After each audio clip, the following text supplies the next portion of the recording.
पिछले कुछ दिनों से सिक्योरिटी फोर्सेस को खबर थी कि सोपोर के रफियाबाद इलाके में कुछ टेररिस्ट की मूवमेंट है।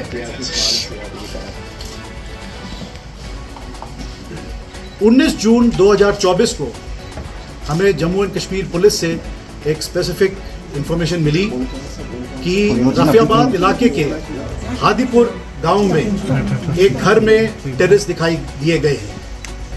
इसके चलते Indian army, Jammu and Kashmir police और सीआरपीएफ ने एक joint counter terrorist operation launch किया और इलाके का फुर्ती से कॉर्डन किया।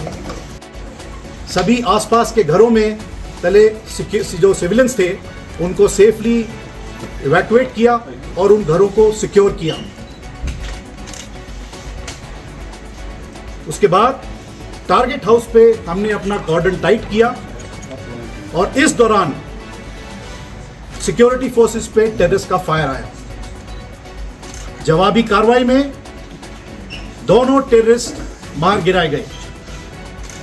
ये दोनों टेररिस्ट पाकिस्तान से हैं और लश्कर-ए-तैयबा ग्रुप से वास्ता रखते हैं।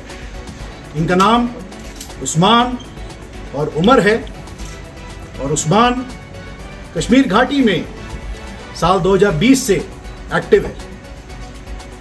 इन दोनों के पास से भारी मात्रा में हथियार और गोला बारूद बरामद हुआ है।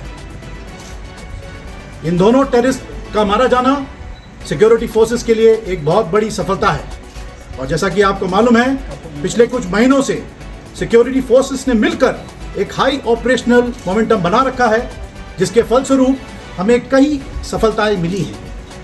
इन सभी ऑपरेशंस में हमें कश्मीरी अवाम का लगातार सपोर्ट मिला है। अंत में मैं आपको यही बताना चाहता हूं कि सभी सिक्योरिटी फोर्सेस कश्मीर में अमन और शांति बनाए रखने के लिए भरपूर प्रयास करती रहेगी।